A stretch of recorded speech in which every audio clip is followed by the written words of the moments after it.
आखिर लड़का ही क्यों चाहिए। भाग 7। अगली सुबह मोना जल्दी उठ गई और रात को देरी से आने के कारण वियांश और आरती सो रहे थे।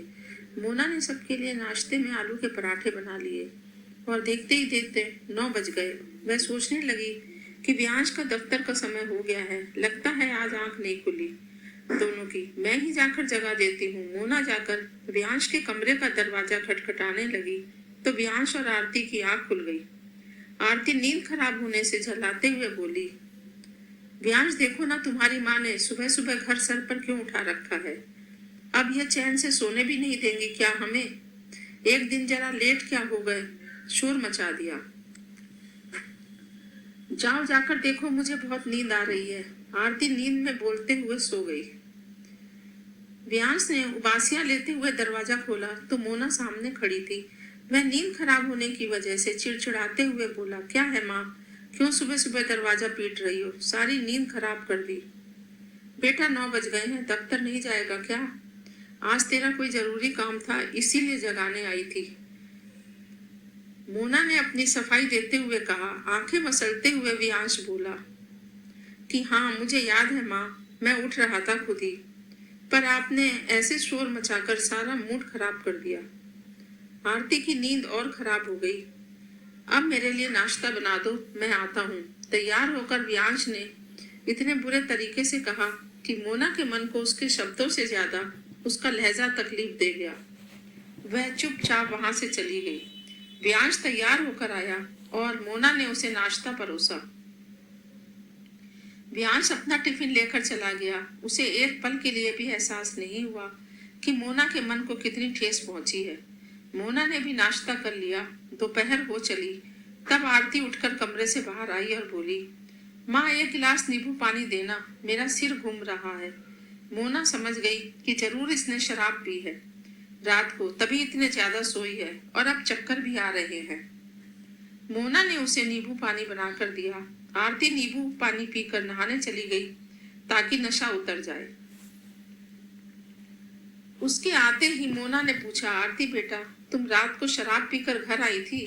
आरती उसके सवाल से थोड़ा डर गई। बोलो बेटा, तुमने शराब पीना कब से शुरू कर दिया।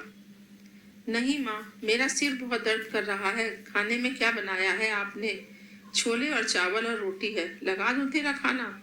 हाँ, मैं तो खाना खाती हूँ, फिर दवाई लूंगी। मोना ने उसे खाना लाकर दिया। आरती ने खाना खाया और एक निवाला खाते ही खाना फेंक दिया। वह चिल्लाते हुए बोली, यह कैसा खाना बनाया है आपने। नहीं बनाना आता तो मुझे ही बोल देती, मैं बना देती। अब क्या खाऊं मैं, एक तो पहले ही सिर दर्द हो रहा है, ऊपर आप और परेशान कर लीजिए। आरती चिल्लाकर गुस्से में अपने कमरे में चली गई। मोना उसे आवाज देती रही लेकिन उसने एक न सुनी। मोना ने खाना चख कर देखा तो एकदम ठीक था। उसे समझ नहीं आया कि आरती इतना गुस्सा क्यों हो गई, जबकि खाना तो एकदम ठीक बना है। मोना बेमन से खाना खाकर अपने कमरे में चली गई। आरती पूरा दिन हो गया कमरे से बाहर भी नहीं निकली। मोना को उसकी बहुत चिंता होने लगी। शाम को मोना ने उसके कमरे का दरवाजा खटखटाया तो वह कमरे से बाहर आई, लेकिन वह मोना से नहीं बोली। रात का खाना आरती ने बनाया। वियांश भी घर आ गया तो आरती ने उसे रात का खाना परोसा। मोना ने भी खाने के लिए कहा तो आरती ने उसे दोपहर में बने छोले चावल पकड़ा दिए। मोना जैसे ही कुछ बोलने को हुई, उसे वियांश और आरती का झगड़ा याद आया और वह लड़ाई के डर से शांत हो गई। वियांश ने मोना की प्लेट देखकर कहा, अरे आज छोले चावल भी बनाए हैं, मुझे क्यों नहीं दिए आरती। तुम्हें रात को एसिडिटी हो जाती है ना, इसीलिए मैंने तुम्हें छोले नहीं दिए। कहकर उसने एक चपाती लाकर उसकी प्लेट में रख दी। मोना को उसकी यह बात बिल्कुल अच्छी नहीं लगी, लेकिन वह कुछ कहती तो घर में क्लेश होता, इस डर से चुप ही रही। लेकिन उसकी इस चुप्पी से आरती को शह मिल गई। अब आरती की आदत ही बन गई। वह जो भी बचा हुआ या बासी खाना होता उसे मोना को यह कह कर देती कि माँ, खाना व्यर्थ नहीं करना चाहिए ना, इससे अन्न का अपमान होता है। मोना ने 1-2 बार विरोध किया, किंतु वियांश ही मोना को कह देता कि माँ, कभी कभी यदि ठंडा भोजन कर लिया तो क्या हो गया। इसलिए मोना ने भी कहना छोड़ दिया। प्रतिदिन घर में क्लेश होने से घर की सुख शांति चली जाती है। यही सोचकर मोना जैसा मिलता वैसा खा लेती। एक रोज ज्ञात हुआ कि आरती गर्भवती है, तो उन तीनों के चेहरे पर खुशी छा गई। व्यांश और आरती बहुत खुश थे और उन्हें खुश देखकर मोना के आनंद की कोई सीमा नहीं थी। मोना आरती पर प्यार लुटाती, उसकी पूरी देखभाल करती, आरती को तनिक भी दिक्कत नहीं होने देती थी। आरती का जो भी खाने का मन होता मोना उसे बनाकर देती। उसके पैरों में दर्द होने पर स्वयं उसके पैरों में तेल मालिश करती। देखते ही देखते 9 महीने पूरे हो गए और आरती ने सुंदर सी पुत्री को जन्म दिया। आरती ने अपनी बेटी का नाम रूबी रखा। रूबी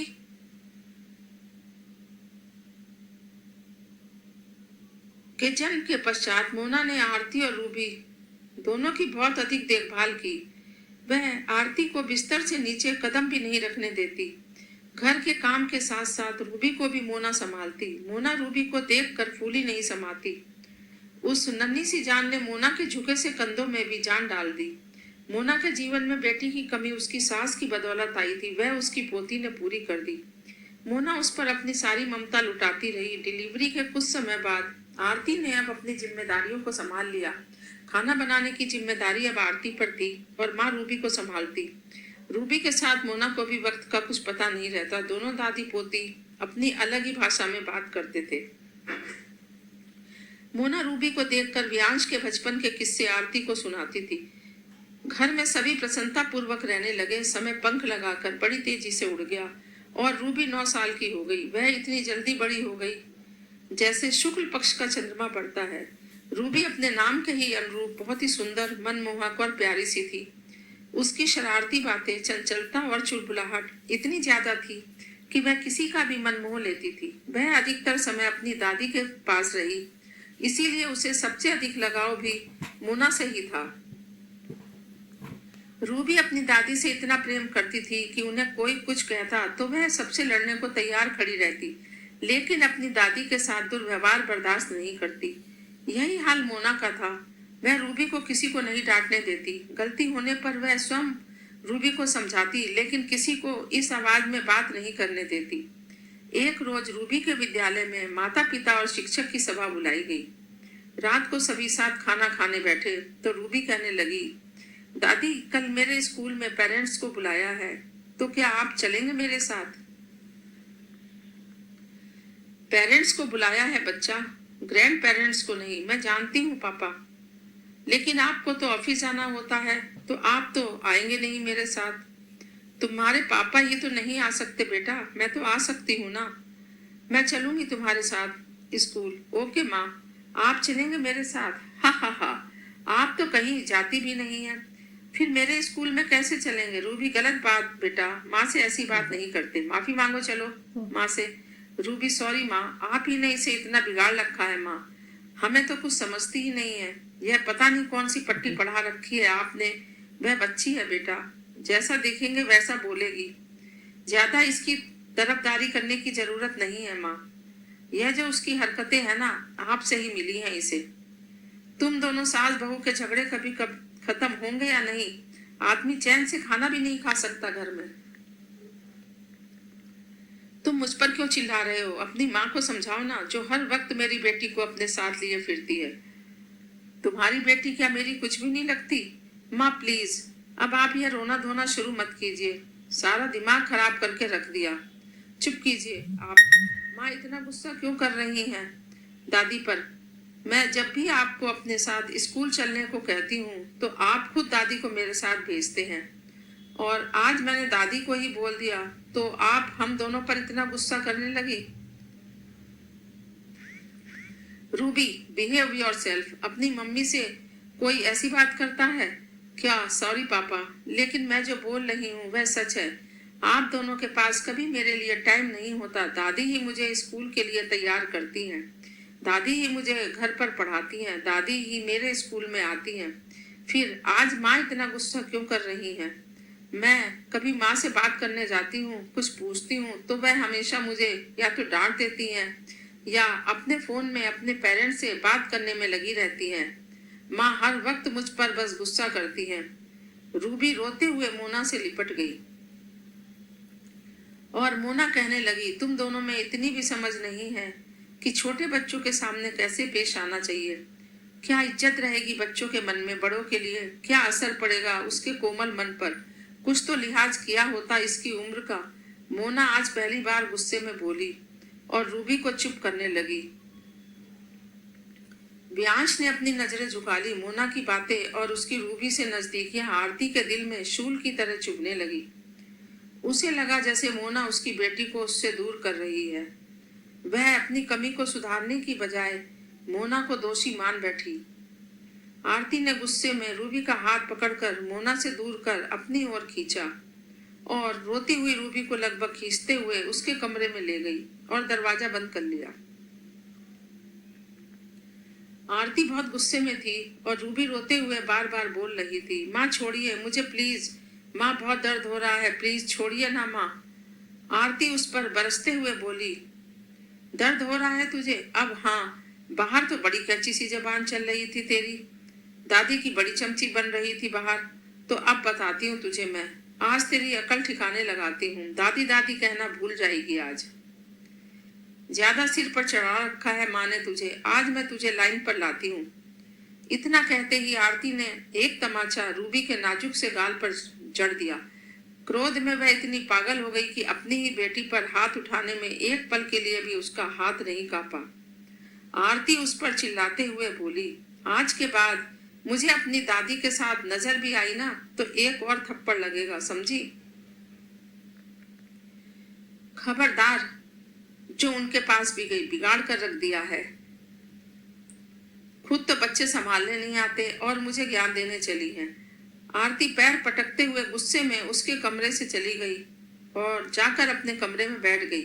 व्यांश उसके पास आकर कहने लगा, इतना गुस्सा क्यों कर रही हो आरती, प्लीज काम डाउन। यार तुम मुझे शांत करने की बजाय अपनी माँ से जाकर कहो कि वह रूबी से दूर रहे। आरती गुस्से में लगभग चिल्लाते हुए बोली, मैं समझा दूंगा माँ को, लेकिन तुम पहले शांत हो जाओ और यह बताओ रूबी कैसी है? ठीक है, आज उसे अच्छे से सबक सिखाया है, कुछ दिन अकल ठिकाने रहेगी उसकी। बहुत ही बदतमीज होती जा रही है। तुम्हारी माँ ने उसे बिगाड़ने में कोई कसर नहीं छोड़ी। वह तुम्हारी भी माँ है आरती, और उन्होंने कुछ नहीं बिगाड़ा रूबी को। बच्ची है रूबी, समझ जाएगी।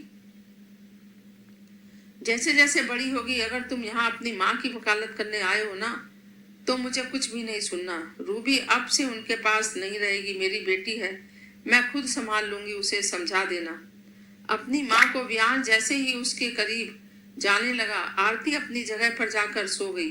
व्यांश ने उसे इस वक्त कुछ भी कहना मुनासिब नहीं समझा। उसने सोचा एक बार रूबी को देखकर आता हूँ, बस सोई है या नहीं। व्यांश उसके कमरे में गया और दरवाजे से ही रूबी को रोते हुए देखा। रूबी सोते हुए सो चुकी थी। व्यांश दरवाजा बंद कर वापस अपने कमरे में जाने को हुआ तो उसकी नजर मोना पर पड़ी। वह मोना के पास जाकर कहने लगा, माँ मुझे आपसे जरूरी बात करनी है। मोना उसकी ओर उदासीन नजरों से देखकर बोली, कहो क्या बात करनी है बेटा? माँ, आरती को लगता है कि आप रूबी को उससे दूर कर रही हैं। मैं भला ऐसा क्यों करूंगी बेटा? हाँ, पोते पोतियों में अपनी औलाद से ज्यादा मोह होता है, लेकिन इसका मतलब यह तो नहीं ना कि मैं तुमसे तुम्हारी बेटी दूर कर रही हूँ। और औलाद को खोने का दर्द मुझसे बेहतर कौन जान सकता है? क्या मतलब? मैं कुछ समझा नहीं। कुछ नहीं, वह सब छोड़ो और यह बता क्या बात करनी थी मुझसे? माँ, अब से आप रूबी से थोड़ा दूर रहा करो ताकि वह आरती के करीब जा सके।